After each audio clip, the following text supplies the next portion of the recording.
Oh, good evening, ladies and gentlemen. How are you tonight? Welcome to the Nick Paolo radio show. I'm your congenial host. Haven't heard from Nathan from the Nutmeg State. Where is he? I have no idea. How you guys doing? 866-969-1969. I throw it out there. I just throw it out there before we even get started. Somebody might write it down. I want to thank who? I want to thank Keith Romano, who sent a huge contribution, 4 days ago? Sent another one today to the Nick DiPaolo podcast. By the way, you want to subscribe to that, you go to connectpal.com/Nick. Connectpal.com/Nick. And you get, 5 shows a week for $3.99 a month. It breaks down to 11 cents a show, something like that. Not bad, right, Chris? And you can donate on top of that. And Keith Romano is probably the biggest donor since I started the podcast a few years ago. But go to connectpal.com/Nick and you can sign up for the show. We take the 2-hour show here in Sirius, boil it down to like an hour. And what's the matter, Andy? You burping up some shit? Little edge. Jesus. You look like Modi's life partner when you burped. People are going, who's Modi? None of your business. Google him. Hilarious straight fella. No, I love Modi. I fucking love him. So thank you, Keith Romano, again, for being so generous. What's going on, folks? What do you want to talk about? Trump did he pulled an executive order today to, replace Obamacare, basically, which is big news, actually. But I was sitting home going, why did he wait this long to pull the executive order? Why didn't after like a month when you saw Congress couldn't get it done and chinless Mitch McConnell and Two-Face Ryan and all the other establishment mamalukes? Why did you wait till now? Then I saw somebody trying to explain it. John Kelly, chief of staff, said, well, all the stuff that he signed into executive order today was in the big plan originally. So that's why he did. I guess he was giving Congress a chance, I guess. But he whipped the pen out. And of course, they have the big presentation. He gives a few words about how it's going to be great and stuff. And then he starts to leave and they go, hey, you forgot to sign the actual, he holds up the thing but of course I have to look up on CNN. They're running it on a loop. Like, oh, look how dumb this fucking guy. It's embarrassing. And you know what? When Trump said, hey, let's take their license away, NBC and shit. Yeah. I know people are going, freedom of the press. It's not a free press. This is a fucking state-run press. So yank their fucking licenses. I love it. What are you, nuts? That's dictatorship type shit. Yeah, well, that's not a free press. Anybody with me out there? Shut them down. Leave Hannity on a loop. And bring back O'Reilly, that curmudgeon. Bring back that fucking... Tell me Bill O'Reilly doesn't remind you of... who was the cop in The Godfather? McCluskey. That's Bill O'Reilly. Fucking Sergeant McCluskey. He's a good kid. He's a good kid. Who are you talking about, Hannity? See him sitting down in Montauk having dinner. How's the Italian food in this place? How do you think, Bill? It's called Bertucci's. I'll have it. Try to feel the best in the city. I love how in that scene, the guy keeps coming back with the wine, and what's his name's getting... The Turk is actually getting he wants to punch the waiter. The waiter keeps interrupting. It's a lot. What I want is my father not to be bothering me. I do the tight jaw thing. 866-969-1969 is the phone number. And so Trump had he had a good day today. What was the other thing that happened that was good? I don't know. I can't remember. I should write it down. I have a radio show. Well, the Yanks won. He's got nothing to do with that. But there was one. What was the other? There's something else that was kind of good news. Oh, unemployment, it's at a 43-year low. I don't know how that is. Like two days ago, it was at an 11-year low. What, did 12 more people sign up? And by the way, if you're a girl, you can join the Boy Scouts. We'll get to that in a few minutes. All you have to do is show your big, thick cock, and they'll let you right in. Hey, Chris, is this show too hard for you? Every time I say something, like you cringe like the bitch that you are. I'm ready to come through that glass. I actually kind of love it. Well, then you have a funny way of showing it. You make the same face as my mother when I say filthy shit. Chris is a handsome 29. What are you, 29, Chris? 28? 29. 29. Handsome son of a bitch. And I think you girls would love him. I do okay? Yeah, he does okay. He gets a lot of ass, some of it female. Now listen, feeling good. Is it Cooper Anderson or Anderson Cooper? Have we? Anderson Cooper. I keep confusing that now. Huh? Ever since you asked me that the other day, I can't get it I straight. know. I planted it in your head. Anderson Cooper. He should be in the back of a firehouse sliding down a pole bare ass. Ba-da-da-da-da-da. How are you, folks? Come see me at the Westport Inn, October 21st and November 10th and 11th, the Comedy Works in Saratoga Springs. And hit me up on Twitter, at Nick DiPaolo. And Instagram, Facebook, and all that other horse shit when people pretend to like each other. We also have at DiPaolo Show SXM if you want to. Again, I don't understand that. And I like how I made the suggestion about the machine where people can text in, and that just went away. So I'm done trying, if anybody's listening. That's that. And that's that.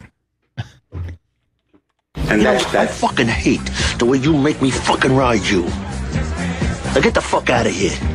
Stop getting cunty. You talking to me? No. Speaking of getting cunty, let's get right to the top story. Rise of the bromance. I probably led people into political talk, and I'm going to go off. You sent me a good article, though. Yeah. Rise of the bromance threatens heterosexual relationships, one social scientist. This is an article to promote the alternative life. That's all this is. Do you know what bromance means? Do you know what it used to mean? It was called guys bonding. But somebody decided, oh, you must want to fuck each other, too. That way we're all gay. It doesn't threaten anything. Me and my buddy want to cuddle. That's what it says in the article, the guy cuddling. I don't believe it for a second. Not even faggy England. That's not happening. Oh, the rise of bromance could threaten heterosexual relationships, academics have warned. Academics, yeah, fucking please. He's a fag. After discovering that many find their close male friendships more emotionally satisfying than relationships with women. Yeah, they call gay guys. Could I clear it up for you? That's not a bromance. That's two gay fellas, and good luck to them. No small talk. They can fuck anytime they want. Intense male friendships, let me translate that, gay, have grown more acceptable in recent decades. Yeah? Maybe you haven't been to Tehran lately. Fucking hanging gay guys from fucking cranes over there. But yeah, it's flourishing. You're right. As attitudes towards homosexuality changed, meaning men no longer fear showing affection towards each other. Yeah, I do. When I call my buddy to come over and watch the Pats, I don't say, I'm going to put on a pair of tight jeans and some Drakkar. Chris is like Drakkar. Again, I've been saying this for years. These articles and this stuff, that the research, it always comes out of these English papers, the UK, they're always really anti-male, I'm not talking about Eminem on the BET Awards, Kevin, for Pennsylvania. So I'll get to it later. No, you didn't have to. We give them a minute or two to change their mind, to join into what I'm talking about.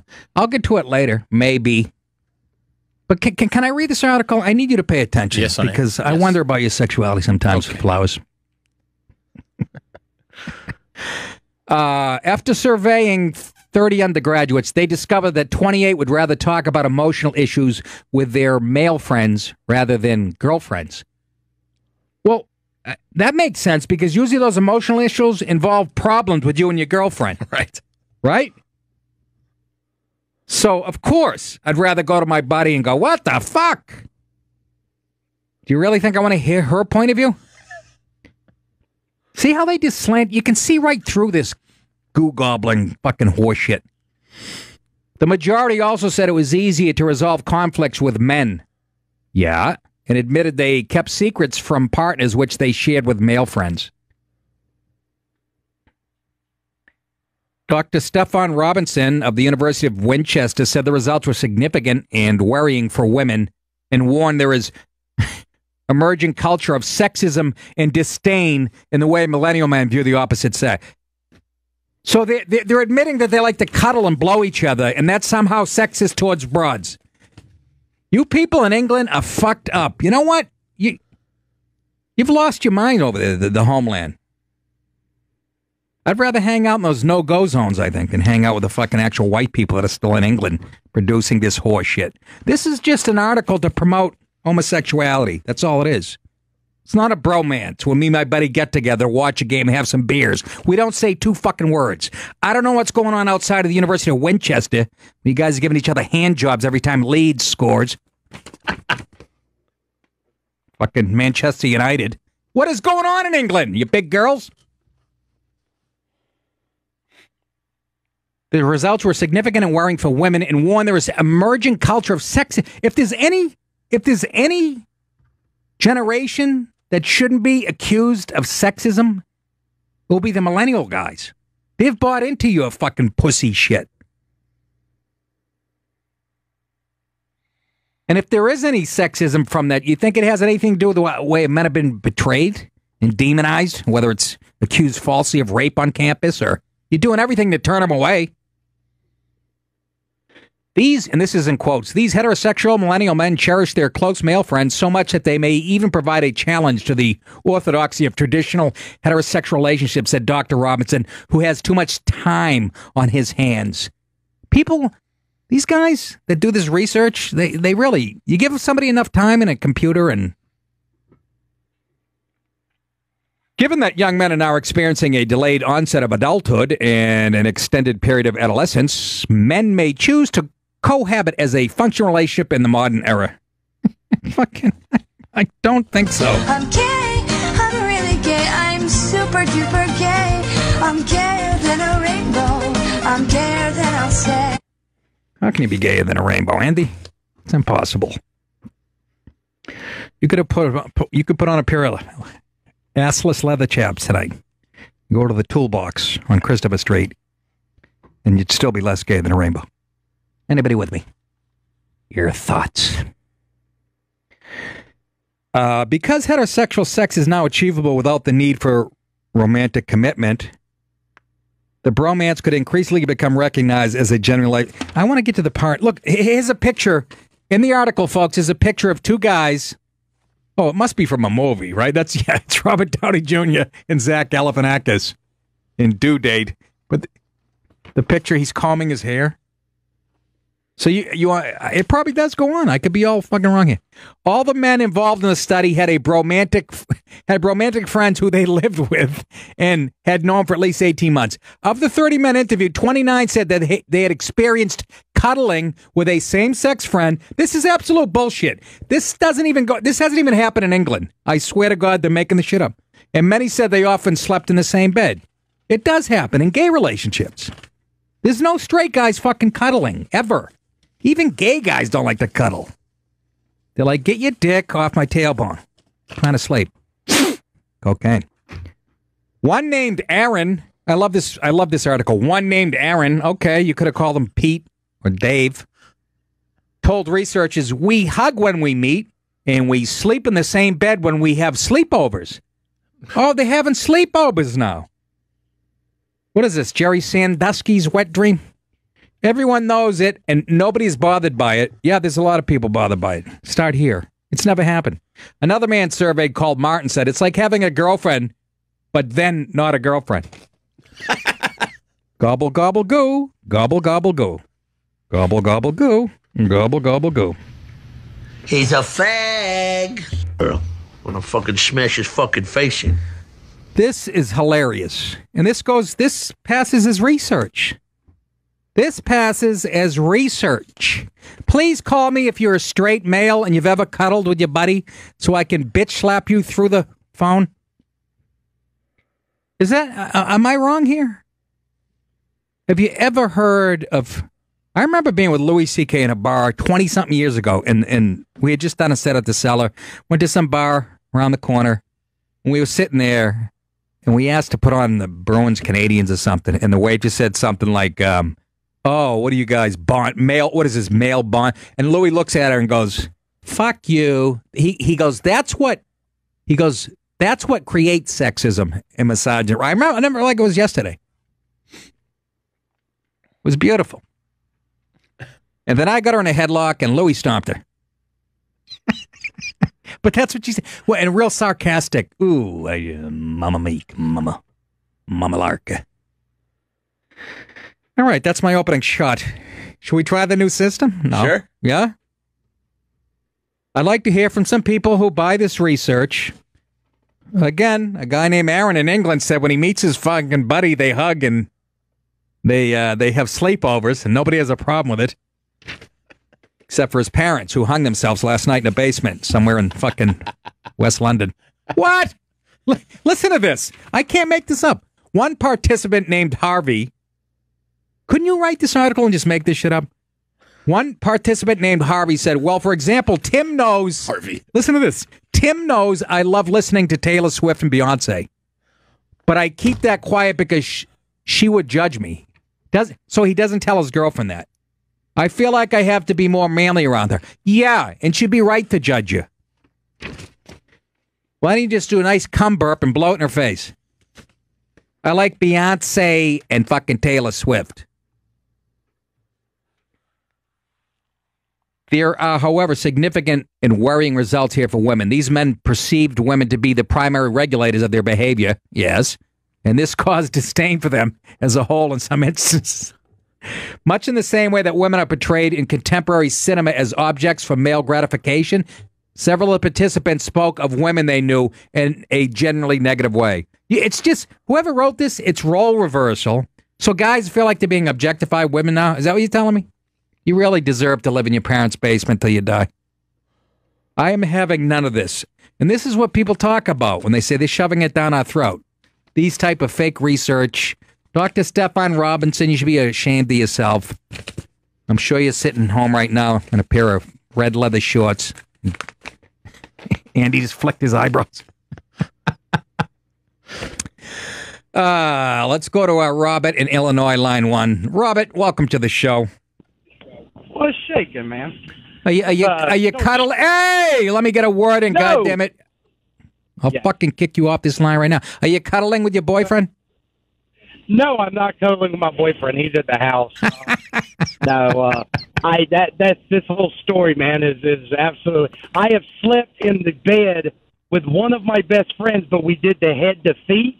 You know what I mean? Like, and with separate blankets, and no. Yeah, no, I don't know what you mean. Cuddle. And that's almost... Dang it, dude. You're secure enough that you know exactly what I mean. But you know damn well that I ain't ever cuddled with no damn man because that's gay. That is straight gay. Hey, head to feet, ass bone to nose. I don't like any of it. Yeah. Well, I just wanted to tell you, man, it's great to hear a comedic, conservative voice on the radio, and you're kicking ass, brother. And I've been a fan of yours for years. You're amazing, and it's awesome to hear you on Sirius. Hey, Robert, I appreciate that, man. Do you, when I come to Chicago, do you ever come out to see me, the clubs? I drive truck, brother. I get one day off a week. And all right. I spend it with my daughters and my wife's boyfriend. You know what I mean? So, you know.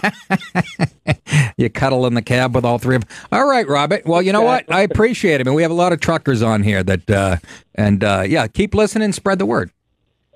Absolutely, man. Thank you, sir. You got it. Let's go to Len in Idaho. Len, what's going on? How are you, fella? Nico, how are you doing? I'm pretty good, thanks. Hey, man, I'm the beer drinker. You don't sound it. Oh, no, not me. You sound like you're drinking Sanka tonight. Oh, excuse me. Oh, Jesus. God damn. What are you, at a TB clinic? Man, these fucking, these screw gobblers, I don't give a fuck what they do in the privacy of their own home, you know. But when they want to start shoving that cock down a straight guy. All right, Lenny. All right. You don't have to get that graphic. I mean, but, you know, it really is, you know, they even, it's again, I hate to reference The Sopranos again, but remember even Carmela said, they were talking about Meadow going to school and she was reading some book and And she goes, they're trying to, the way, show business is trying to force us down our throat. And Meadow get all bent out of shape. But, Len, I don't think anybody's going to mistake you for somebody cuddling with your straight friends. No. I hunt elk, I hunt deer, but no, Did you say you hunt elk and deer? Yeah, I live in Idaho. I just laughed. That's how you differentiate from gay guy. For Christ's sake, I shoot animals. Oh, man, I chase bears. Great, Nick. God damn it. That's funny. People. There's gay hunters out there. PETA. People eating tasty animals, man. Yes, but there's gay people hunt, too. Remember Dick Cheney shot that guy because he was gay? Oh, yeah, well, they like to eat each other, too, I hear you. It's a high protein glow. Hey, Lenny, you better get behind that wheel. That truck of fucking nylons is due up in Burlington, Vermont by tomorrow. Oh, no, my truck's stationary tonight. Where are you? Next to I love how this works. You're next to a highway? You're at a rest area? Where are you? Behind a Burger King? How's it work? Oh, man, I'm in a parking lot, I'm parked for the night. What parking lot, though? It's a little convenience store. You can pull over you're in a big rig, right, Len? No, I'm right. bobtail. I don't have my trailer. Okay. My trailer is about a mile from here, but I'm going to pick it up in the morning and haul ass to Dallas. Okay. Well, I'll stay away from the highways in Dallas. Oh, give me a break, man. I ain't drinking and driving. No, I know. You're fine, man. Lenny, thank you for the thank you. Man, you've got to do gigs in Dallas, right? I am. I'm going to do Addison. I got my agent on it now. I think I'll do. I like the Addison. Yeah. No shit. Yeah. Goddamn, man. Announce it on the airwaves because I want to come and see you, man. I will, man. You're fucking great. Thank you, Lenny. You take care of yourself, though. All right, you too, Nick. All right. Anybody else shitting their pants? This guy's a truck driver. You're gonna tell me his blood alcohol tomorrow is still gonna be under the legal limit? I want to know why his trailer's 1 mile down the road. No, he doesn't know. He has no. It's still hitched to his thing. He doesn't even know. He thinks he's in a parking lot of like a 7-Eleven. He's on somebody's front lawn right now in the suburbs, blocking 3 garages with his truck. Does that bother anybody? That guy driving a truck? Oh, my aching stem. It scares the hell out of me.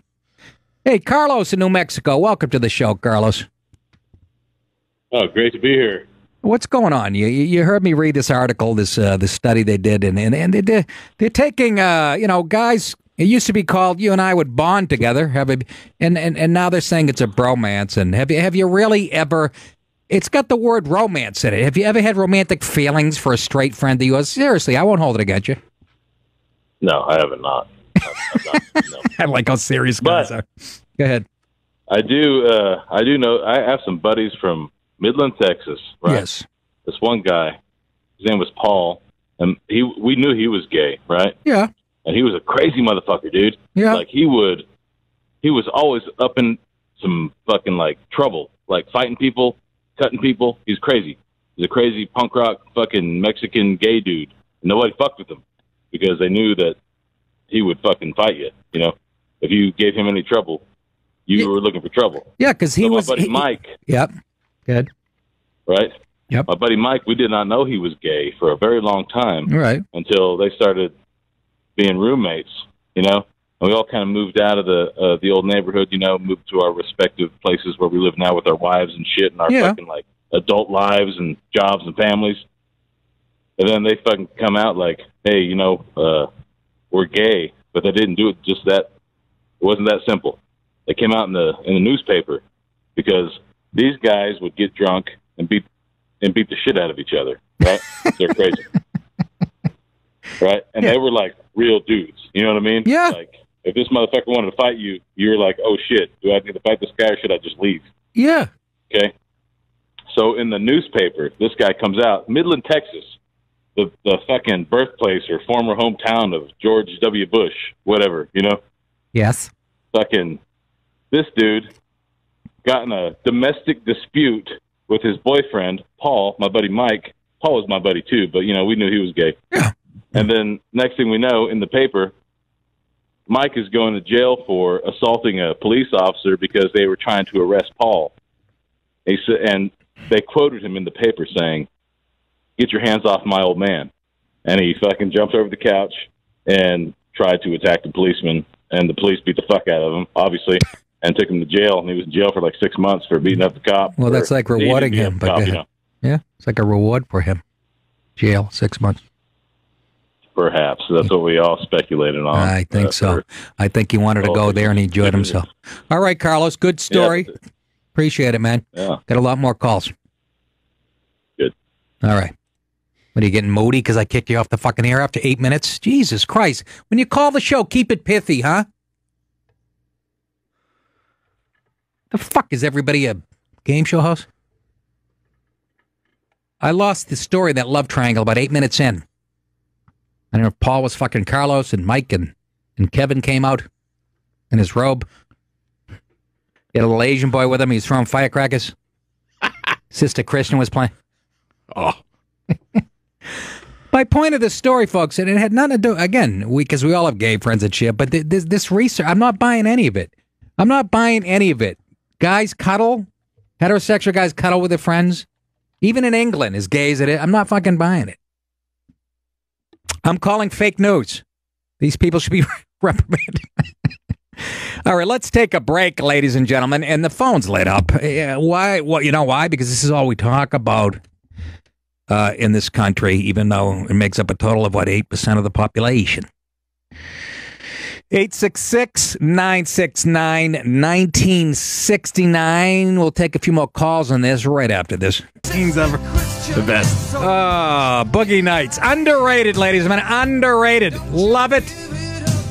866-969-1969. Talking bromance. Again, anything that comes out of England, any study, any research has been anti-male since I was 11. I've been pointing it out. And they want me to believe that this straight guys, out of 30-minute interview, 29 said they experienced cuddling with a same-sex. No, they haven't. No, they didn't. Never fucking happened. Never. I'm saying it right here. Never happened. Maybe they passed out on each other. But then they're saying, millennial guys, this is causing some type of you guys to have sex attitudes towards women, which is hilarious to me. You're the least sexist group of fellas I ever met in my life. Just by the rules in the workplace and the new age PC-ness, will never top my generation. A woman walked by the copier when I worked in an office. I'd smack her in the ass and go, "Give me a nice cup of coffee." I'm only kidding. I'd just pinch her and go, "Hey, I'll take you to Applebee's." And she'd go, "That doesn't even exist yet. This is 1988. What is with England and these horseshit? Again, this article is to promote the alternative lifestyle, which I don't have a problem with, but don't try to think you're fooling me with this garbage. Guys bond with each other, and you put a label on it, call it bromance, which has the word romance in it. When I watch a football game with a couple of beers and a few buddies of mine, there's no fucking romance whatsoever. Maybe we're getting excited when Michelle Tafoya comes on the sidelines with her creepy dinosaur hands wrapped around that microphone. But you really have to stop with this nonsense. Luke in Indiana, apparently he's with his life partner, Kevin. Luke, your thoughts? Anyhow, Nick, great show. Thank you, sir. First off, all I'd like to say is your show and Jimmy and Sam in the morning is the only reason why I have Sirius subscription. A lot of people say that. I got to tell you, Luke, not the first time I've heard it. Well,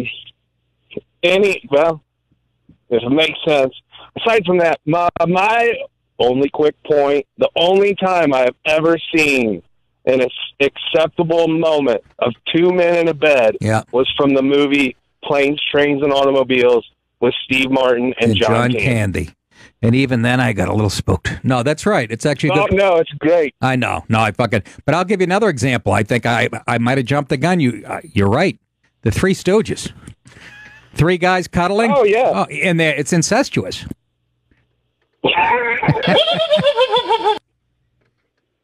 Anyhow, all right, great show. Thank you, Luke. Say hi. Keep it up. Thank you. Say hi to your life partner, Kevin. What? Bill in California. I know Bill's gay. I saw him at a square dance in Oh yeah, Sacramento, 1997. What's up, Billy boy? yeah. I'm an expert on gay because I live in California. Yes. I've been listening to everybody talk, and one angle from this whole story that I don't think anybody's thought about is, yeah, go ahead, is that this is all about men wanting to cuddle with other men because they didn't get to cuddle with their mommies when they were growing up. A lot of millennials, they always say millennials are like latchkey kids, the new generation, yeah, they raise themselves. Yeah. And so that's part of what's going on. They're getting older. Maybe mom is like not in the picture anymore. And, hey, Nick, why don't you come over? I'll get out my peppermint unicorn. We'll sit down and watch Brokeback Mountain, and we'll just wait a minute. So okay, enough of the cheap gay, enough of the fucking cheap gay joke. Bill, so you actually believe straight guys actually cuddle with their friends anywhere on the fucking planet? Even I'm 100% agreeing that that's a bunch of BS. But of course, it's coming from England, where the genetic pool is slightly thin, let's say, because every one of them slept with their sisters, brothers, or mothers. Why is that? So, there was no way off. There was no way off the island. I mean, you could do the same thing. You could say you did some research and figured it out too, right? That men are inherently gay. Like, for instance, let me tell you something, right? I thought about this. You still there? Yeah, go ahead, Billy. Yeah, okay. No, I thought, I could lose some weight. I could take some yoga classes, get real limber, and see if I could suck my own dick, okay? But then I ran into a dilemma, right? Because I'm not gay. That's an outie, not an innie. I ran into this dilemma. Well, holy shit, if I come... All right, Billy. Thanks for the bits. Bill, what are you doing? Using me as an open mic? Fucking the bit's not funny, but... No, I'm not. I'm just saying. Go to the Comedy Store, the Belly Room, 1 a.m. All right. You'll get on there. Thanks for taking my call. All right, Bill. I'm trying to have a discussion here, and it turns into fucking gay. It's not what I'm doing here. Okay? We're all proud to be heterosexual. I'm just saying that this is propaganda. That's all. And I don't believe, like I said, when people complain about having it shoved down their throat or whatever, and TV's inundated with it, this is what they're talking about. That's all. Nothing against anybody, Like I said, sexually. Shit I tried in college? I mean, with women, but I'm just saying. Talk about perverted. Took me 20 minutes to get I was trying to think of the word for baby cow, a calf, into my fraternity bedroom. Couldn't even think of it. Oh, for the love of Pete. Yeah, see, it's all gay jokes, and I'm not going to take any of those. That's not what I'm doing here. Rick and Rockland saw Colin Quinn at Levity Live for the night after I was there. Rick, how are you? Hey, Nicky, how's it going? Pretty good, thank you. I missed you on Saturday, but apparently there was a couple sitting right next to us that had seen you on Saturday that also came to see Colin on Sunday night. And we all know how, you don't like interruptions from the staff, how you don't like the checks handed out, this, that, the other.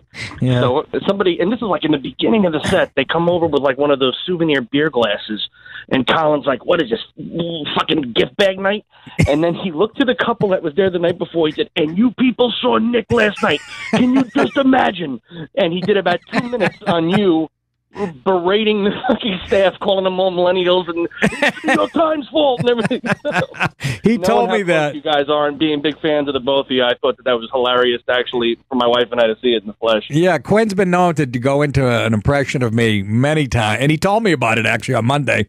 And, it was absolutely hysterical. Yeah, people he said they were laughing. Quinn's like, they know who you are. I'm like, well, yeah, I've been doing it 30 years. So. It was great, Nick. Anyway, great show. Take care. All right, Rick. Thanks. That's a great club, by the way. I got to plug it at Levity Live. If you live in the area, West Nyack, right over the Tappan Zee. Tremendous club. And again, I wasn't berating the wait staff. They're doing their jobs, although I'm sure they took it that way. It's how comedy clubs do business. So, it's in my rider. Don't hand the checks out until the 40 minutes. Sometimes I look down. I'm doing an hour. I look down. I'm at 31 minutes, and they're dropping the check. And I've told them now when I go to clubs, I go, if you do that, I'm walking off at the 32-minute mark. You can deal with it. It's not about their convenience. People paid to see me. Half of them. The other half get paid for the room. But it's so... Do you know of any other art form where they do that? Seriously, I'm not... Do they hand the fucking checks out? Chris, maybe... No, I don't know. I don't go see live music. Maybe they do it. You know? I just ripped my retina. I've really had it. I've had it with Mike in Pennsylvania. Mike, have you ever cuddled with a friend of yours? Maybe you just, your girlfriend wasn't paying attention to you. Do you feel comfortable sharing secrets with... I have not cuddled with any of my male friends. Well, you know what? You must be a homophobe. I am, evidently. But I'd like to add, though... Yeah. I'd like to add that in England, even a pretty straight guy in England is still pretty gay. Wait, now, wait. Let me stop you there, Mike. You know what? We do have that view over here, but I think that's just the accent. No, I'm sure they're pretty cheeky. I mean, they see things like cheeky over there. So, do they really? Yeah, a cheeky fellow, cheeky lad. Remember Lennox Lewis? About your bum. Remember Lennox Lewis? Yes. The heavyweight fighter, he had an English accent. And I always thought I might have a shot against this guy just because of his fucking accent. Yeah, well, he'd probably kick your ass, but of course he would. He'd kill me. But it's funny, that accent, I'm like, this guy's half Ali, half Mary Poppins. I think I can take him. This cultural appropriation is what I think it's called now, is they're trying to make, being gay is okay, but we don't all have to be gay, Some people can be gay if that's what they want to do, Well, yeah, exactly. That's been accepted. But this is what pisses people off and creates homophobes, this type of propaganda. And I always point to the Food Network. Thanks for the call, Mike, by the way. Pennsylvania, very macho state. They make their own cheese and cream. They beat up Amish people on the weekend when the Steelers lose. The Food Network is that... You want to see a network that just got taken over? Again, I used to watch, Mario Batali. What's his name? Bam. Emerald. Emerald's like, somebody described him, a food critic in one of the New York papers, said he's like, he reminds him of a guy that's like cooking for 20 sailors on a fucking Navy ship. And they couldn't have got rid of those guys quick enough when it was taken over by Bob Tishman, I think his name, and who, But you can't find 3 straight guys on the Food Network if you watch 20 hours of it. Are you really going to tune into Cupcake Wars, folks? If you eat pussy? The answer is no. Andy says that tongue-in-cheek. He's got a bit of a belly on him. I just don't know. And again, this isn't about gay jokes or shit. I'm just trying to make a point here. It really gets exhausting. It's really tiring. Every time I watch an episode of Chopped, there's a fucking woman on there with a shaved head, 3 rings in her left nostril, tattoo of a fucking gun on her neck, and she's peeling an onion angrily. And I understand that transsexuals and transgender, they cook too. I get it. I don't need to see Ted in a miniskirt making funnel cakes. I need a break. I just need a little rest. That's all. I need a rest from it. Let's go to Deborah. We always welcome women here, especially from Nebraska. Deb. Hi, Nikki. First-time caller. I'm a trucker, and I listen to you every evening. 2 things I want to touch on. That guy that is a trucker, I'd like to kick his ass for calling. He's given us a bad name about boozing. Okay. All right. And second, on Friends, there was an episode where Ross and Joey, they set time out where they wanted to cuddle, take naps. You kidding me? No. I did not know that. And again, proving my point. It's slipped into everything, especially in Hollywood, and there's an agenda there. That's all. And I just wish they'd give it a rest. But I did not know that. I didn't watch Friends. My wife watches the reruns. Yeah. I love your show. Deb, you're a truck driver. How long you been doing it? About 14 years. No kidding. I'm a little girl, 5'5", weigh about 120 pounds. My husband and I, we team drive. Wait, did your husband call into this show before? No, he hasn't called before. Oh, because there was another guy I just got him. Oh. I just got him to listening to you guys. No kidding. So, 14. You drive like the big rigs, Deb? I do. Haul cheese. We haul cheese out of Wisconsin. No kidding. Where you bringing it to? Out to by Salt Lake City in Utah. Oh, I thought you were going to say you're bringing it to. Thing every week. Oh, I see. I thought you were bringing it to Rosie's house. Yeah. Well, Deb, I'm glad you listen and spread the word. We have quite a few truckers that listen to the show. Like I said, I want to kick his ass though. Oh, who the? Well, that guy hits. He says he'll be in bed in about an hour and he'll be fine in the morning. Yeah. I believe that. All right, Deb. Have a good one, Nikki. Thank you for calling. Appreciate it. Bye bye. Debbie from Nebraska, 5'5", 120 pounds, driving a big rig. That's what I'm talking about. That's equality. You know what I'm saying? As she was talking to us, she took out two strollers and a kid on a bike. But let's go to Paulie in Illinois. Paulie. Hey, how you doing, Nikki D? What's happening? What's going on? Hey, man, my stomach hurts from laughing, brother. How's your state? Your state is in flux, as they say. It's in debt, and it's you guys are ready to you're ready to fold as a state. I read, no? Man, I don't want to digress from the whole situation with the man bun fucking twinkle toes on the the little My Little Pony guys. But yeah, Chicago, man, forget about it. It's a war zone. I mean, it's a bunch of mutants ran by a bunch of people that don't really have a clue what they're saying or doing. You know what I mean? It's all about money. Yeah. Man, my whole point is I'm watching where do I begin, bro? You nailed it right in the head with these twinkle toes, bro, with this man bun thing and this bonding thing. I don't know what the fuck is going on with America, but they need a good slap across the head. You know what I mean? Yeah, I don't. I mean, again. Hey, go ahead. What's your take on this man bun deal with these cats roaming around, hugging, and all this? I mean, really, bottom line, what are we going to do about this? I'm not going to do anything about it. I'm going to watch it and maybe masturbate to it. Nah, bro. Oh, hey, you do anything less than that, and you're homophobic. You got to join in. Oh, I guess. Bro. I'm trying not to. But no, it's a weird agenda. You're right. There's a weird global agenda that's protecting. It always centers around the core of political correctness seems to be the LGBT and the feminists. Yeah. It's all about sexuality and go ahead. Remember, Andy. it started with metrosexuality. It started right? with This is an extension of that. That's right. Like 10, 15 years ago. Yes, and it's on steroids now. Yeah. But what is the end agenda, and why does it involve? And again, at the most, it's about 8% of the population is gay, and we talk about this shit ad nauseum. Do we not? Think about it.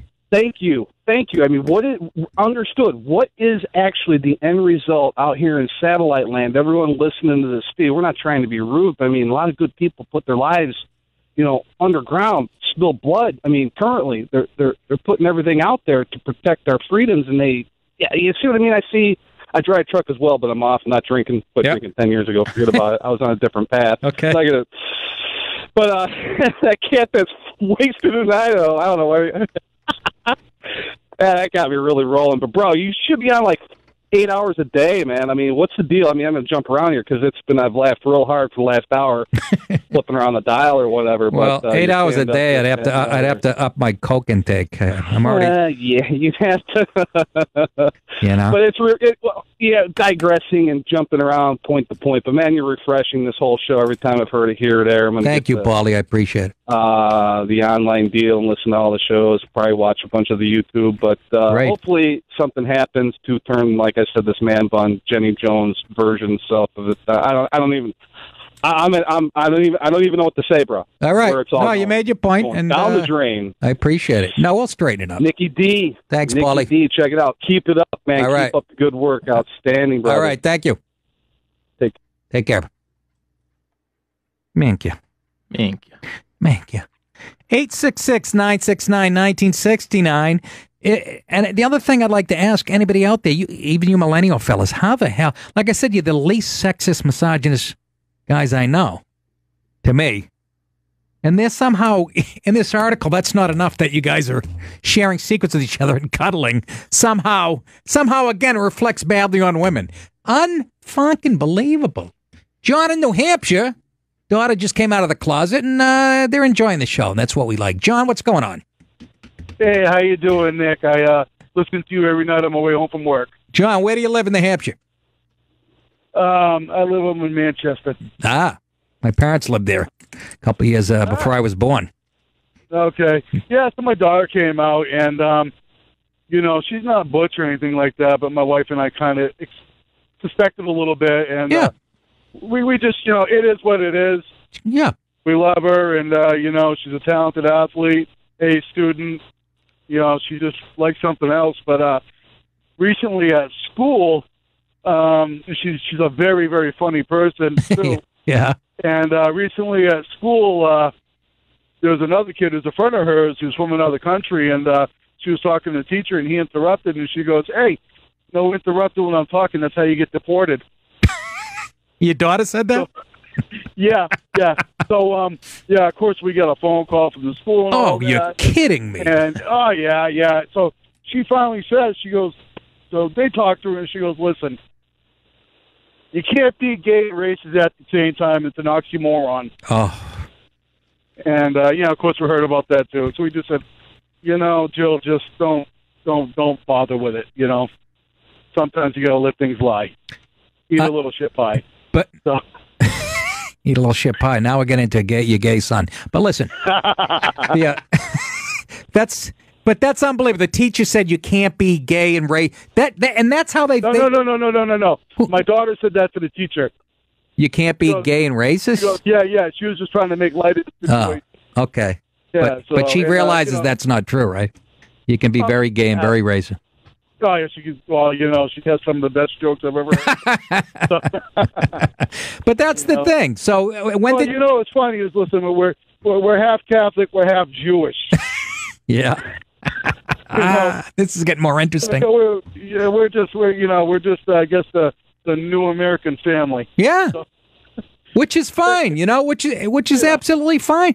People are born whatever. Like I said, some get more testosterone than others, some get, and that's all biology shit, and I'm fine with that. But it's this constant hammering by the networks, and it just, like I said, I was watching The Sopranos 15 years ago, and they pointed it out then, and it's like, can we get a break? But like you were talking earlier about the Food Network, and my daughter and I, she's also one of my best pals. Yeah. We do a lot of hiking in the White Mountains and all that together. Yeah. And we're watching TV, and she goes, because she came out of closet, we talked quite a bit about it and all that. Sure. And she goes, "Those aren't the kind of girls that I like." On the Food Network? Yeah. And some of them on TV, the real butchy looking. Yeah. And I just said, "Oh, good. Because I don't want your spouse to be able to kick my ass." I love it. All right, John. Well, good luck, man. All right. Thanks, buddy. Thanks for the call. Yeah, I mean, it makes the world go round, That's not the issue. It's and the same with the feminists. And, even my sisters say, "Why do you hate fucking women?" I don't. I hate the fucking feminist movement that tries to speak for you. I don't hate fucking women. Gay or straight or otherwise. It's the reason, it makes the world go round. Same with race, blacks or whatever, once George Carlin used to say, once you get an armband on, you get a group together. Remember? That's why you got to stop with this community, our community, the gay community. Anyhow, I want to change up subjects. God, let's lighten up and talk about this slave video game that I teased last night. A game used in a Phoenix elementary school district. social studies class is angering parents who feels it is racist and trivializes the topic of slavery, which this is how PC we are. That's not even what's wrong with it. But they're using video games to make little kids in elementary school, learn about slavery. And if that was it on its own, that's fine. But I want you to Google this. When I come back, I'll give you the name of the video games that they're using, and you'll just sit there and watch these kids being indoctrinated into how horrible the United States is, and it'll make you friggin' cry. 866-969-1969. Back after this. We're done talking about that stuff, so you guys can dump those calls. Hope you picked up on that. I want to talk about something I teased last night, and a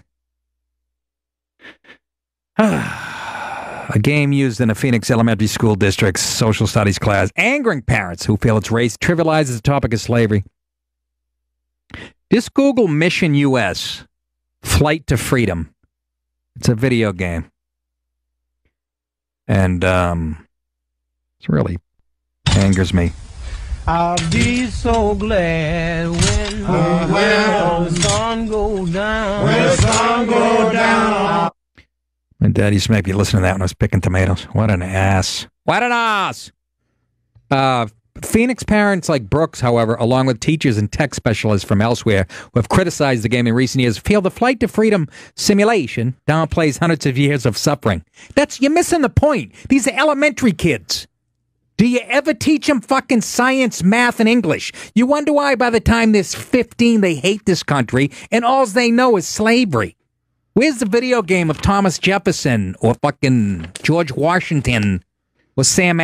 Does that game even exist?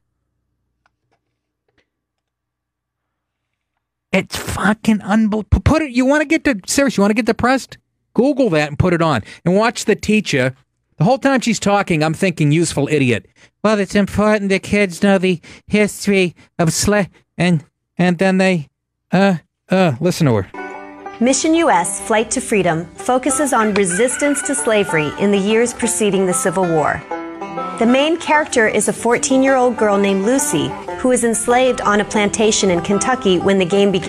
So you're a 10-year-old boy. Pretend you're Lucy, a black 14-year-old slave in Kentucky. Can you do that, Davey? Put away your baseball cards. Never mind the goddamn science book. Pretend you're Lucy, barefoot and... Seriously, am I out of my fucking mind? And you wonder by the time they get to high school, and you send them away to college, and they come home and they go, that turkey's racist. Oh my God, I can't take it. Ends in 1848. Students see the world through Lucy's eyes and help guide her to freedom in Ohio. We had a similar video I had to watch as a kid. It was Lucille Ball. I had to pretend I was her in a chocolate factory. But they soon discover that life in the North is difficult and dangerous. I'm sorry. It's like that now, in 2017. Never mind 1850. I hate to tell you why it's dangerous. I grabbed you, but that man may be dangerous.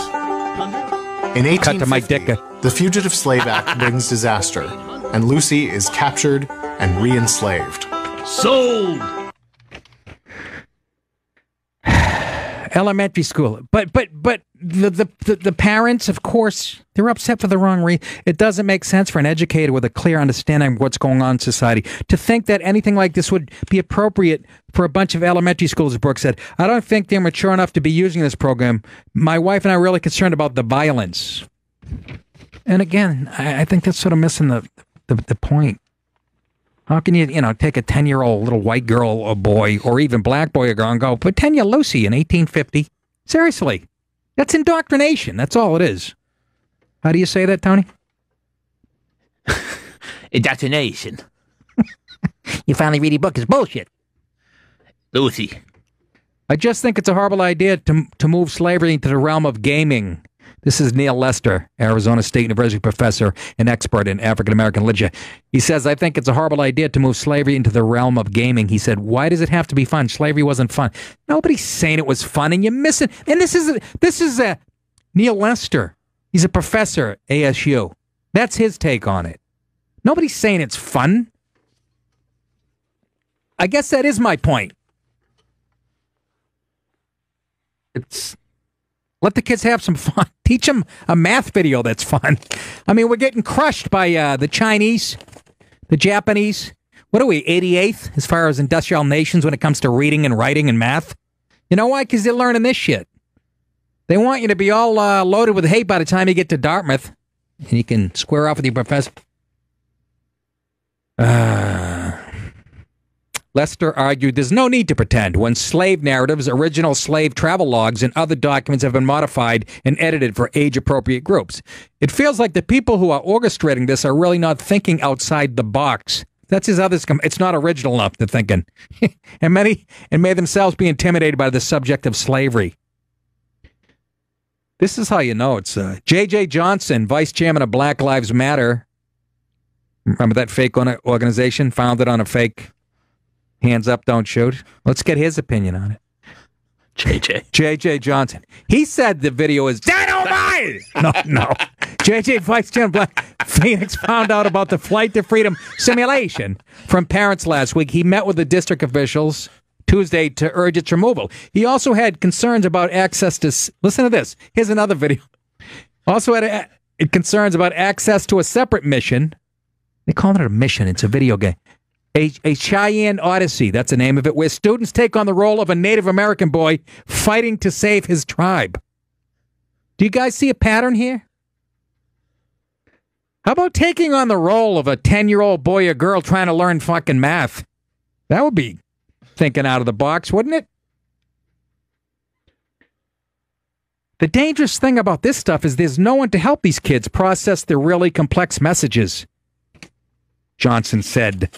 Again, missing the mark with his fucking critique. The point is, Mr. Johnson, they're 8 or 10. Before you start teaching them about AIDS and slavery and shit, let them get down the fundamentals of reading, math, and science. You wonder why, seriously. Like I said, you watch Jesse Waters' interview, kids at Yale, at Ivy League schools, and you ask them about American history? No clue. They'll hold up a picture of, like, Bill Clinton. Who's that? I don't know, Kevin Spacey. Nice answer. I'm glad I don't have kids. I'd be a horrible parent. I'd be at the school going, "What are you doing, man? My kid can't do math." All part of the politically correct agenda. It's really ridiculous. Go to Mike in New York. Mike, what's going on? How you doing, man? I Googled it. It said mission to whatever, and there's a cheat sheet already, so I'm good on the game. But there's a cheat sheet already? Really? Yeah, I Googled Mission US, and it said Mission US. Yeah. So, cheat codes. But when I was a kid, we used to play Oregon Trail.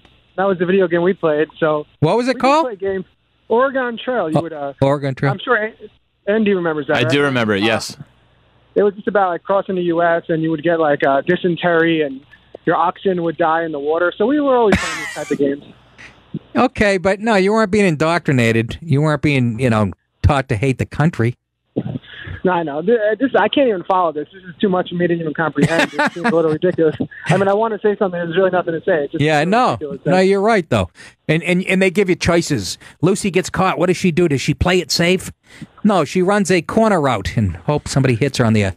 All right, Mike. Yeah. It's like choose your own adventure. So, whatever. At least they're thinking outside the box. Yeah, it's tremendous thinking. Teaching 10-year-old kids the country's evil. Apparently, it's the only history we have is racism and slave. Thanks, Mike.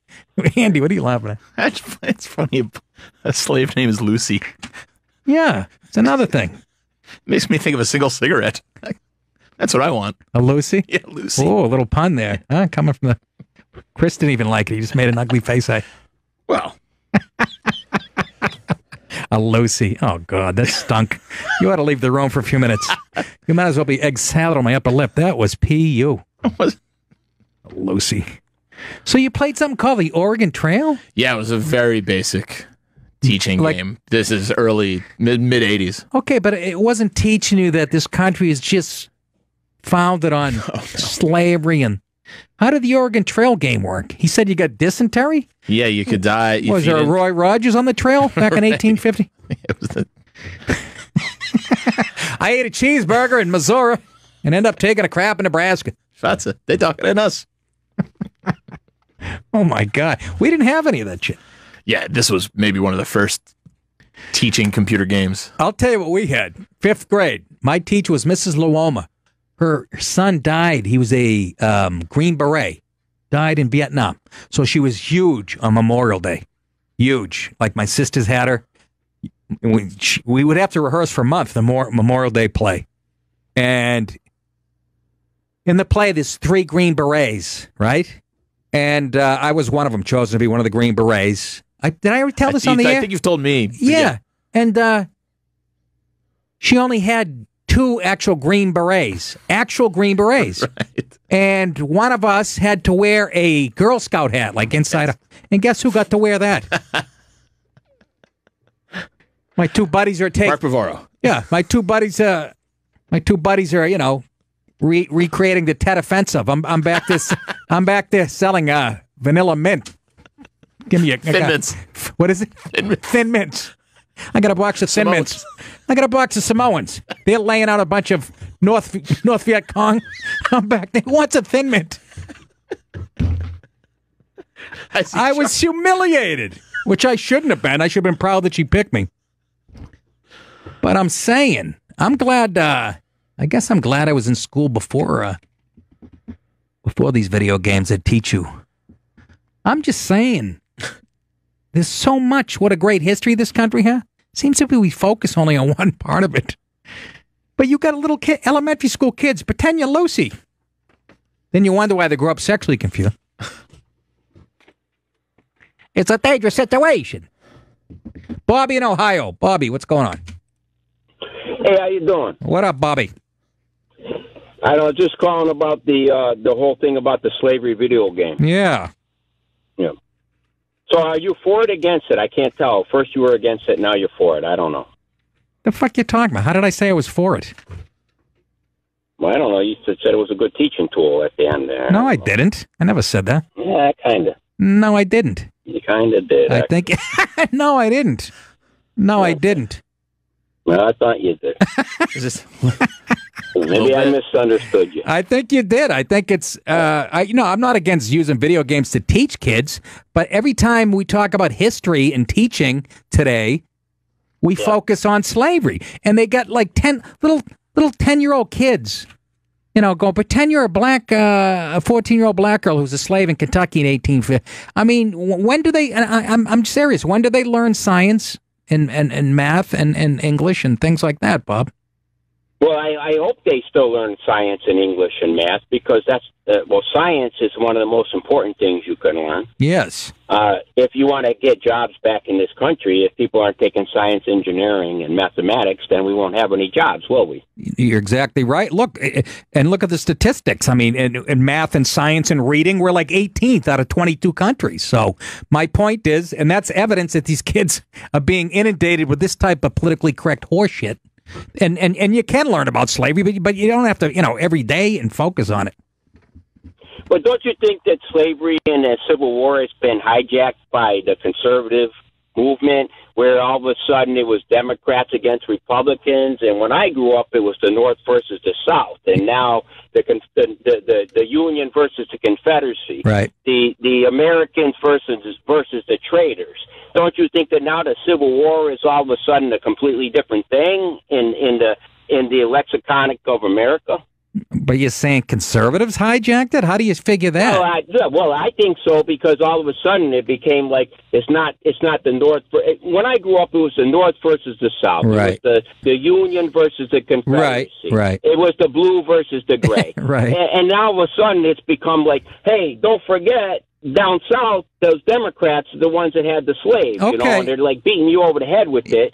And I think that's a bastardization of history too. Yeah, but so I just don't want to focus on whether kids are learning from video or this or that. Yeah. But I think there's been a bastardization of the Civil War in general, and I can't believe we're religating the Civil War. But how the hell should relegate the Civil War? How are you pinning that on conservatives when the college campuses and every school is run by Democrats and liberals? How's it being bastardized by conservative? About that, I'm talking about in the media, the conservative media. It's always the conservative media comment section. Have you ever been on a Fox comment section in your life? Yeah, I have, and I've been on a Drudge comment section, MSNBC, Vox. Yes. Well, I don't listen to Drudge or MSNBC, so I don't know anything about that. Okay. But, I don't get my news from the right or the left. I get my news from the middle. You know? And where's that? And where's that? I don't believe in the partisan. Yeah, no, nobody does. We're all above that. All right, Bobby. Thank you. Yeah. Hey, take it easy, buddy. All right. Take care. Another angry fucking lib. The fuck? First he tries to put words in my mouth. What did he say at the beginning? Yeah, you were for the I was for the video game. Never fucking said that. And if the lexicon about the Civil War has been hijacked, how would it be by conservatives? We have Fox News, which isn't conservative, and you have a couple of radio talk show hosts, the conservative media. Fucking Ohio. Mama. My whole point, again, was teach the kids something else for 5 minutes before you start to indoctrinate them. Watch the teacher. You'll be infuriated. She's like a robot. I kept hearing in my head while she was talking, useful idiot. She's just, can we find her? She's a blonde woman. Yeah, whatever. And I'm saying you don't, of course you don't ignore this shit. Of course you teach it, but I'm saying it seems like we're obsessed with it. Larry in Florida. Larry. Hello, Mr. DiPaolo. It was really disturbing to find out you were cross-dressing with a Girl Scout uniform. Do you get excited about green sashes as well? Yes, I do. Go ahead, Larry. I love Larry. Go into sale. I could just see you on the sales floor touting the new Chevrolet or your Gentil Beret. God damn it, Randy. I mean, Larry, go ahead. Well, it's one time where all of these damn communist cocksuckers, and I apologize, maybe they did draw any vacuum on it, really. They just had it in their mouth. Right. It could be the fact that their own lives are going to work against them in this case, that the entire Civil War was about slavery when it was never about slavery. Okay, but now let me stop you there, Larry, because you said that a few nights ago, and then a few more callers are saying he was a typical conservative who's full of shit. He's revisionist history. I don't know the real truth, but it wasn't. I know it wasn't just about slavery. I think you're correct there. But what was it about? Taxation? Yes, it was about the moral tariff. An 1860 senator named Morrill, Morrill, the moral tariff, and he was then in the entire power structure of D.C. was owned by New England industrial interests. They own the entire power structure in D.C. All of the politicians generally in power were beholden to them, and they had been impoverishing the South for some 40 or 50 years by their imposing tariffs to protect their own industrial interests. As an economics lesson, if you want to foster interior development, you want to foster interior manufacturing. In other words, if you want to protect your own infrastructure and you want to build your own infrastructure, you set up protectionist policies and you charge a high tariff for anything that is imported. Anything that is imported. All right, but we're getting in the weeds here. I wanted to talk about these kids learning nothing but a negative history. I understand that. But that tariff was what set them off in South Carolina. The imposition of that last tariff was what set them off in South Carolina. Right. And the reason that Lincoln had to reinforce Fort Sumter, that was where he collected his tariffs, because he's quoted as saying, "What will become of my tariff?" when he knew he was going to have a low tariff port in Charleston, South Carolina. But see, you have to keep the kids ignorant and stupid in school. Not stupid, but ignorant. Because that's the only way. No, they're ignorant. That's ignorant. Yeah, it is. Because communism, to anybody with half a brain, knows that that utopian vision is a failure. It's failed every place it's tried in history. It fails every time it's tried in history. And you have to, if you're going to continue to peddle that lie, which gives the communists great power at the top in D.C. as we see now, the communists that took over everything in the infrastructure have to tell lies about Democrats because the Democrats were the slave owners. They have to tell that lie. And they have to say that this slavery video game, right, that the North went to war to end slavery. So that's the only good mark that they teach in this country. But when I was taught history in school, I was taught the lies. We focused so much on the labor movement, which was the communist infrastructure building up to the 20th century. Okay. And I was taught by communist teachers, of course, in the public school system. All right. But you have to keep these kids ignorant. You can't teach them how to lie. And your previous caller whining about the Republicans hijacking the Civil War. Yeah. He's just angry about the Dinesh D'Souza movie detailing the Democrat history with slave owning, Jim Crow, and racism. I know. I haven't watched that yet. Well, they were all Democrat inventions, not slavery, but certainly all the aftermath in the colors-only section. Those were all Democrat inventions. Right. So they paint good, decent people as but Larry, but when you say that, they'll say, "Oh, that wasn't the Democrat Party of today." What do you say to that? Oh, it is the Democrat Party. Well, that's what I say, but is that what you say too? Well, yeah, of course it is, because if you look at the policies of Lyndon Johnson and his Great Society, all it did was destroy the black family structure and the black community system. It absolutely crushed them, and it marginalized them all in ghettos by keeping them on the public dole and keeping them continually voting for Democrats. You've raised out 4 generations of welfare. I know.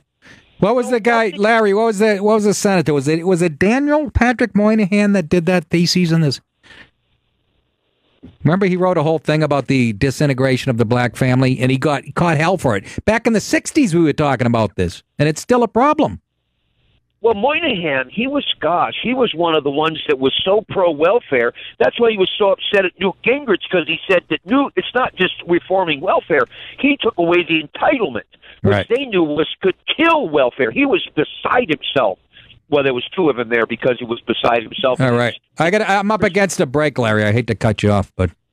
Oh, that's fine, Mr. DePaulo, and good luck with the break. Thanks for the call. Straighten us out. Yeah. I was trying to talk about the video game. You got the teacher? Uh-huh. Can we hear the teacher? Sure. Should we do it when we come back? Yeah, let's do it when we come back. Let's take a break. When I come back, I'm going to play the teacher, and she sounds like just a robot and spilling her PC. And again, to watch these kids soak it in, you can see the light leaving their eyes. They just look. It angered me to no avail. 866-969. We'll be back with the final segment right after this. Ooh. Final segment on a Thursday night. Is it Thursday? Yeah. Went by pretty fast, I have to admit. Hey, come see me October 21st. I believe it's a Saturday night. The Westport Inn, Westport, Connecticut. And November 10th and 11th at the Comedy Works, Saratoga Springs, New York. And hit me up on Twitter, Instagram, Facebook, at Nick DePaolo. And I guess we'll stay on this because the phone's lit up. It's tricky when you do 4 segments, a half hour each. It takes you about 25 to get the phones lit up. And then, you take the calls. And some nights go faster than others. You can work in 3 subjects, but some stuff really hits a nerve and the phones light up. So I guess we'll stay on it. I wanted to get to the Boy Scouts admitting, girls. But is that really news anymore? Eminem did a nice little rap on Trump. Want to hear that? I have it. I have it here. I have it. We had it. I'm going to get to the bottom of this. Did I put it on here? I did. Here's Eminem rapping about the president. Racism's Freestyle. the only thing he's fantastic for. Because that's how he gets his rocks off and he's orange. King Wigger. Yeah, sick tan. That's why he wants us to disband, because he cannot withstand the fact we're not afraid of Trump. Walking on eggshells, I came to stomp. That's why he keeps screaming, drain the swamp, because he's in quicksand. It's like we take a step forwards, then backwards. But this is his form of distraction. Plus, he gets an enormous reaction when he attacks the NFL, so we focus on that and... I'm sorry, this is Chuck Schumer's last press conference. Instead of talking Puerto Rico with gun reform from Nevada, all these horrible tragedies, and he's bored and would rather cause a Twitter storm with the Packers. Then says he wants to lower our taxes. Then who's gonna pay for his extravagant trips back and forth with his fam to his golf resorts and his... You know, a private jet, I think he owns. I mean, he might take Air Force One, but he's got his own jet, too. I think. Pray. Mansions.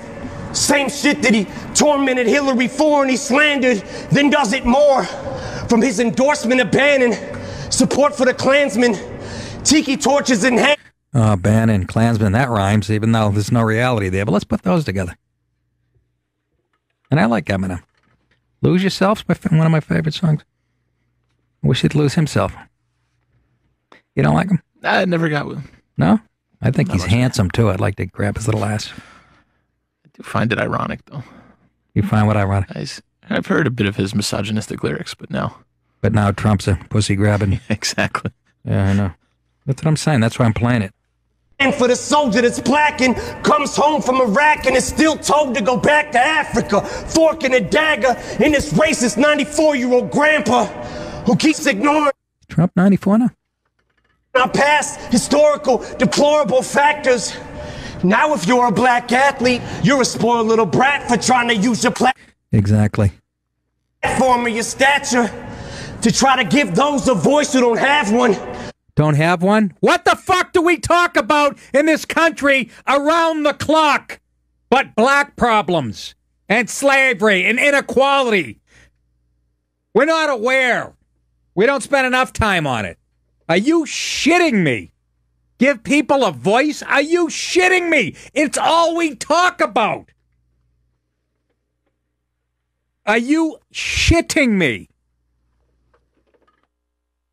I love when they say that. We got to make people aware. Are you shitting me? You have 8-year-old white boys pretending they're Lucy, a slave, runaway slave in Kentucky in 1850. I think we got the message out. Still like the guy, though. He says you're spitting in the face of vets who fought for us, you bastards. Unless you're a POW who's tortured and battered because to him you're zeros because he don't like his war heroes captured. I'm with him on that one. I didn't like that. I'm with him on that one. That's the only thing Trump said that fucking pissed me off. That's not disrespecting the military. That. This is for Colin. Ball up a fist. And keep that shit balled like Donald the bitch. He's gonna get rid of all immigrants. He's gonna build that thing up taller than this. He's gonna get rid of all immigrants. Wasn't he talking about letting the people of DACA stay and shit? See how this is all just fucking absolute horse shit? But a couple rappers behind the black rappers nodding and shit, so that gives it credibility in our country.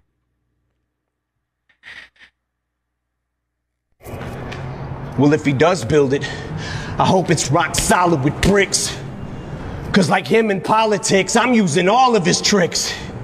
Cause I'm throwing that piece of shit against the wall till it stinks. And any fan of mine who's a supporter of his, I'm drawing in the sand a line. You're either for or against. And if you can't decide who you like more and you're split on who you should stand beside, I'll do it for you with this. You. The rest of America, stand up. We love our military and we love our country. But we hate Trump! You can't handle the truth! We hate Trump. Isn't it unbelievable? We kept our mouths shut when Obama was in office, not to make any black jokes, any gay jokes, and it's just open fire on a fucking, because we have a white president who's a billionaire and likes to grab a little pussy here and there, so. Just unbelievable. I'm hoping the next president's a woman or fucking minority or a midget or fucking LGBT, so I can go crazy. Double barrel. The shit we could have said about Obama, if you know his real history. Fucking bathhouses in San Francisco. Oh, that was terrific, Eminem. You made some really untrue points. Go ahead, Andy. Your thoughts. Why was he so out of breath? He had his mama spaghetti on his shirt. I don't know. I don't know. Take. Too many menthols. How did he get so black, though, for a white guy? That's my question. I love that we have white kids in this country that have no identity of their own. It's been filled. The void has been filled by the media. You see, like, white housewives with fucking Tupac Shakur tattoos on their shoulder. Yeah, a real racist country. Let's go to Garrett in Alberta. Garrett, what's up, man? Not much, man. Give you a tiny bit of backstory on myself. I'm a gay person. Yeah. I'm dating a black guy, and I love your show. So I'm a bit of a fucking strange character. Thank you, Garrett. It's a good call. I love it already. Is that true, or you just busted my chops? No, I swear to God, that's true. Right. I really am, and I do. I wanted to talk to you whenever you're talking about the gay shit before, but now we're talking about something else. Whatever you want to talk about. Okay. What I was saying to Flowers on the phone was, well, why don't we talk about what's going on in the community about black kids? Like, why aren't we talking about that? Why is it that we got to, like, show stuff that happened in the 1850s with gay kids? Like, gay kids with the black. Why are we talking about the gay kids in the 1850s? They're important too. No, I mean, like, why are we talking about this? Like, you're right. What does it have to do with what's going on right now? No, you're right. You're right. Got all kinds of shit going on. You're absolutely right. If you're talking about here in the United States. That would go against the narrative, at least the media in the United States, which leans far left. They can't, turn the mirror to themselves, and that really is the story about why kids are getting shot 50 at a time on the weekends in Chicago and stuff. That would be reflecting on the Democrats failing and guys like Rahm Emanuel and most big liberal-run cities. That's actually a great question. Instead, we'll focus on the evil United States. You'd think slavery was the only thing that ever happened in the United States. But you're right. It doesn't fit their agenda. So, yeah. What's it like to be gay and dating a black guy in Alberta? To be honest, it's not as bad as you would think, but I live in a big city. I imagine there might be pitchforks and fire and brimstone and whatnot if I lived in the country somewhere, but yeah. I really don't run into it a whole lot. And I mean, even a truck driver, right? And I mean, I just recently met another gay truck driver from Quebec, and I was just like, what are the odds? Yeah. I've yet to run into anybody else. And right. Jesus, there's a transgender truck driver that calls in on another show on this channel. Yeah. Yeah, all kinds of shit that goes on. No, exactly. Proving that's how the world is.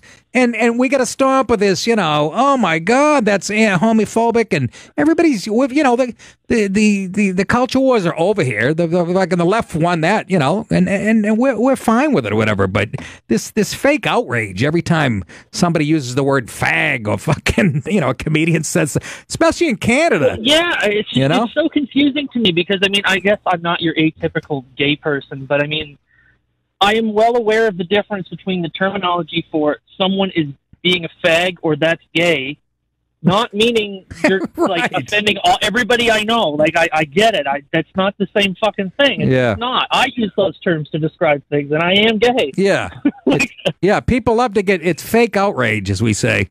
People love to get up in arms about it. But like I was at this comedy club, Levity Live, last weekend, and there was Dominicans and a table of black people, and it was great. They were laughing at everything, and I was going at them hard, saying when I go home I have to race a family of Dominicans in a Nissan back to Ossining. And guess who comes up to me after the show? 4 Dominicans that said we came here from Ossining in a Nissan, and we were belly laughing, and so. But if they were late, they were doing 100 miles an hour. Yeah, exactly. But we all had a great time, and I was and the black couple was laughing when I was saying it's so ridiculous how the media portrays it. We'd all have a great time, but. Yeah, so but you've even had callers call in and tell us that it's just they work with these black folks at work and they're talking to them a white guy, obviously, talking to his black friends at work, and it's like, well, apparently we hate each other now. Just letting you know. Yeah. We've been friends for 15 fucking years. We worked here. We worked at the same place, same factory for 15 years. Yeah. Now we hate each other. Yeah. Just making sure you know that. Yeah, and that myth can only be kept Don't alive. forget to bring up slavery today.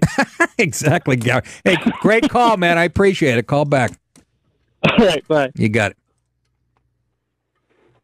That's what we love about this show. That was a gay, he says he's a truck driver, dating a black guy in Alberta. I don't think you get much whiter than Alberta, Canada, do you? We got a lot of good callers from Alberta. I know. Alex in California. He lives in Calabasas and Oklahoma. Is that right, Alex? Hi, Nick. Love your show, and that's some range of fans you've got, because I'm an Italian-American, first-generation, heterosexual, white-collar, and you just got a call from a gay truck driver from that's some range. I'm essentially you, and that guy's essentially not. So, but I just wanted to say, yeah, I live in Calabasas and Oklahoma City. I've also lived in Malibu and Santa Monica. Wow. And the hate for America is hard. You are so spot on with this slavery nonsense. And we need to educate people. Of course, slavery is a dark part of our history, right. But you can go to Wikipedia. I'm not an alt-right maniac. I never heard of Richard Spencer until a year ago with right. CNN and all this nonsense. Right. But 3% of the slaves that came to the Americas came to America, to our America, to the United States. 3% of them came to North and South. And this is Wikipedia. Some people say it's lower, but that's Wikipedia. That's not some alt-right website. I don't visit that garbage. Right. 3%. 19% went to Brazil. No one talks about Brazil and their slave history, and there's no Lucy running around Brazil. It is so frustrating. And the hate that they have, the left, you say they won the culture war, and they did. Yeah. But they tried to make incremental progress, and that's how they got us. The only benefit of Trump is he set them off so crazy yes. that we have a chance to win it back. Yes, I agree. And, it's so, but like I said, literally, you're an Italian-American. The Barbary slave trade, over 1.5 million Italians. And again, go to Wikipedia. Don't go somewhere crazy. I don't look at the crazy websites. Look up the Barbary slave trade. 1.5 million Northern Europeans and Italians were enslaved in Africa. Look, everybody had slaves. That's the way the Navajos enslaved the Chickasaw. The Chickasaw enslaved the Sioux. It's whoever won. That's just the way it worked. But somehow only Americans, that's a unique American experience, is we're still begging for forgiveness for slavery. It's ridiculous. Yeah, and you know what else is a unique American experience? We ended it. Exactly. And not only did we end it, and when you talk about the hijacking of, like, we say it was the Democrats that pushed slavery, it's because people keep acting like we're the racists. I know. When it's not just that the Democrats had the Klan, like the Dred Scott ruling, which ruled when the black man sued the Supreme Court. Right. And again, this is all you can, he lost 7-2, that he was a piece of property. He was not a human being. Well, look at the history books. The 7 Democrats on the Supreme Court voted he was a piece of property. Right. The 2 Republicans voted he was a human being. You're not going to hear that on CNN. So slavery could have ended 40 years earlier. And just look at the real history. And I agree that now there are issues, of course, but we're painted with a broad brush, and it's so frustrating with the way we are owned by these demagogues. The left now, listen, there is a war, and we have to fight it, because they're trying to kill us. Yeah. They work 24/7 to kill us. Yes. And we always thought, we had this, and I don't mean to ramble here, but we had this ridiculously naive assumption that they loved America, we loved America. We just had different ideas how America would prosper. Yeah. That's not the current reality anymore. Nope. They hate us. Absolutely. And they're trying to tear down every institution that made this country great. And like you said, they work around the clock. It's 20. They never stop. And they have the blowhorn. They have the mainstream media. And they have all the college kids. They infiltrated the institutions, the major institutions. And I'm just hoping it's not too late, And people can laugh at Trump or whatever. But I'm just glad Hillary didn't get in there. It was over. It was over if Hillary got in there. I know. And Trump was literally my 15th or 16th favorite of our 17 Republicans. I agree. But I was all in once he was our candidate, of course. Yeah. I mean, I donated. I went to the inauguration. I donated substantially. And I did what Dinesh D'Souza did. I could technically go to jail for what I did. And because we were literally in a war for this country. Yeah. But like the thing about, like for instance, you say that they were fighting the war for all these years. Do you remember that show in the '80s, The Day After or the Morning After, that $100 million show about what would happen after a nuclear war? Yeah, yes. I want to say Jason Robards was in it. What was his name? Yes. I don't remember. I do remember the movie. Made for TV movie, right? Yes, and it was the highest rated show ever when it was on. You look up the research on the executive producers of that show admit it was written to defeat Reagan in the second term. It was 100% put on the air because they wanted to scare people right, because they felt Reagan was a warmonger. Think of how much work they're putting in while we're sitting on our ass. Yes. No, that they're making $100 million TV, 3-day TV shows that were so pushed. I still remember it. I was like 12. I still remember the damn thing. And it was strictly to beat Reagan in the second term. Yes. And we're doing nothing. Us Republicans are doing nothing. We're sitting around picking our noses. That's why they're winning the war. Well, yeah, and shows like Madam Secretary, it still goes on. Oh, it's fucking hilarious. All of the shows. Every show.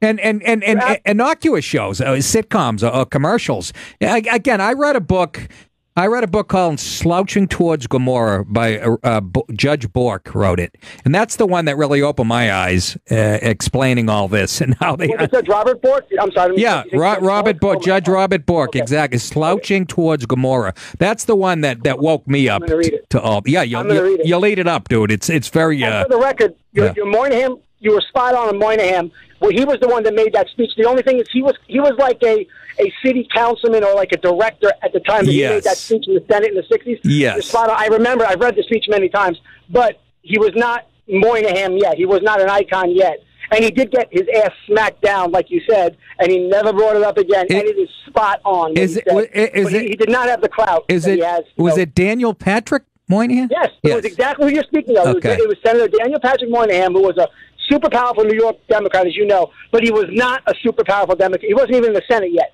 He was like a city commissioner or something. Yes. I'm driving now. I would have Googled it. No, you're right. No, you're absolutely right. I have the speech. I might even forward it to you on Twitter later. All right. But listen, you're great, and I tell you, you are absolutely right. We are at a war for this country, and again, my life in Calabasas and Malibu, it sickens me. Like when I go back to Oklahoma, I'm like people, and I'm not from Oklahoma, but I'm from New York. Yeah. I'm a New York Italian basically. But it just sickens me what's happening, and these brainwashed, entitled fools. Again, look up slavery in North America. 3%. Again, go to Wikipedia. Don't go somewhere wild. People think it's 45%. They think we got every damn slave. They think we're still scooping them up. I mean, geez, Trinidad got more than we did, if I remember correctly. It's absurd. Yet we're paying, and no one talks about we saved World War I. We saved, listen, all right. Crash the car. All right. No, go ahead. You're great. Thanks for the call, Alex. Call back. Thank you. All right. But he's right. That's like 2 nights in a row. It really is. You'd think the only country that slavery ever took place was here. It's fucking, and that race card, and they're still using it. And the Dems are wrong. And even in the 40s, a lot again, civil rights decisions. They're on the wrong side of those too. What are you smirking at? What? Could there be another? No, I'm not going to that. Let's go to Jack in Pennsylvania. Has been on quite a while. Jack, what's going on? Oh, man, you have so many smart people calling in. I'm trying really hard to figure out a way to talk about the New England Patriots. Something you might find amusing. I'm from a tiny little town in northwestern Pennsylvania, Titusville, and there is a guy from there that went to Edinburgh College. I think it's a university now. Graduated probably in '68. He eventually ended up with the Patriots. Jim Romanisha.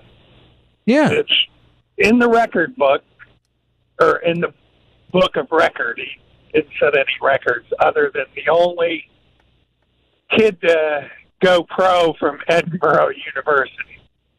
And when he signed, he was drafted originally by the Cleveland Browns. He was doing student teaching. His mother gave him a call and said, Jimmy, Cleveland called and they want you to play football for them. And there's a $500 signing bonus. And he said, Mom, you know I don't have $500. He said, no, they're going to pay you. So I didn't have a car. His brother drove him from his teaching job in Meadville, Pennsylvania, to Cleveland. They had to stop and get gas. And they resumed the trip, and the brother forgot that he didn't get his S&H green stamps. They went back, got the stamps. He was late for training camp and got fined $250. And that was in the late 60s and early 70s. And New England. And the point is, Jack, I got to wrap it up here. I get a couple more. I don't know. I was just dying to tell that story since you're a New England fan. And I'll tell you what, when he went to New England from Cleveland, nobody in my hometown ever heard of the New England Patriots. Right. There was just coverage for the big teams, and that was it. So okay. Hey, thank you for the story. Yeah. Appreciate it. It fed right into what I was talking about, too. What the? What? I thought he was going to go, he was black and something about he accused the Patriots owner back then of being a slave owner. I thought it was going to dovetail into what we were talking about. It's a good story nonetheless. And when he said the guy's name, I hate to say I'm so old, it almost rang a bell. Anyhow.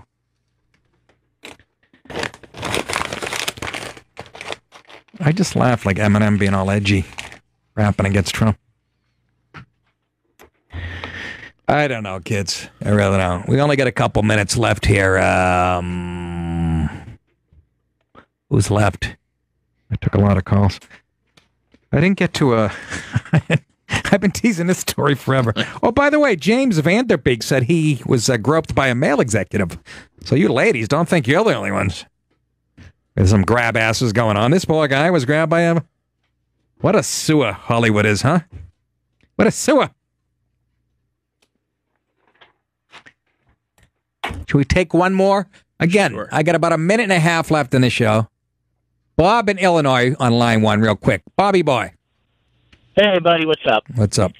Real quick. You know why all this stuff's going around? I think it's because America has money, and everybody wants something for nothing. If you follow the leaders of Antifa and BLM, yep.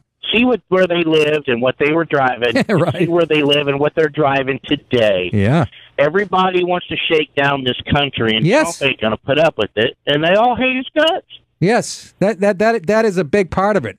And like you said, Antifa, and so you can trace a lot of it back to multi-billionaire George Soros and his hatred of this country. Oh. Nobody's been more effective at painting this country as a unjust place than George Soros. This guy, and he's got a goddamn son who's going to be doing the same thing for the next I don't know how many years. But yeah, you make a great point. It really is. You follow the money, and Anything else, Bobby if you boy? ever get to Peoria, yes, you got to play the Civic Center. I'll hook you up, and we'll go and eat some steaks and do some shooting. I got about every gun there is, and we'll have a little fun. All right, Bobby. Appreciate it. You take care, buddy. All right, take care. Play the Civic Center. I can't fill Yonkers. 78 seats. But yeah, book me into the Civic Center. Maybe you can pull that curtain closed behind the row 558,000. Then what did he say? He's got a bunch of guns. Have a steak, shoot some guns. Jesus. That was probably Ted Nugent.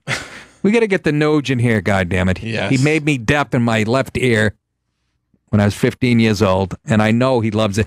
Remember he was over at Fox News, and he said... I know, yeah. Pat Timp said whatever when he comes back. I didn't want him to call him. We want to have him in. That's it for tonight. Thank you, everybody. The callers were great. And tomorrow night, I'll get to the Boy Scouts and Girl Scouts and anything else that happened in the world. We're living in a dangerous place. We didn't even talk about the fires in Northern California, which is unbelievable. There's 200 people missing or something. Anyways, thanks. We'll talk to you tomorrow night. Take care.